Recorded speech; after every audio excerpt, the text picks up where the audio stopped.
Hello everybody, this is Grimmy, and I'd like to dedicate this video to YouTube user 90BAC. He had wanted to see my global door closer without the pinion cap, but if you take a look,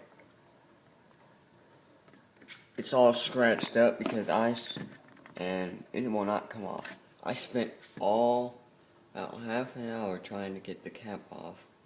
I finally gave up because I realized it won't come off for some reason.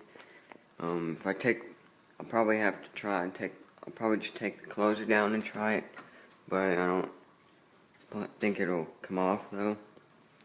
But we'll go ahead and demonstrate.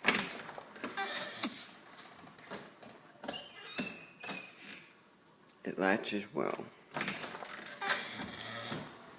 Tables are still there. They'll probably be gone. They should be gone real soon. See? Do that again.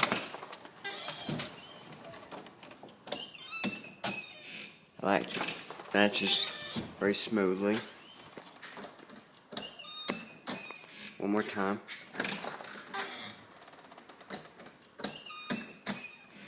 Alright, let's do it one last time. Alright, and I guess that'll be it.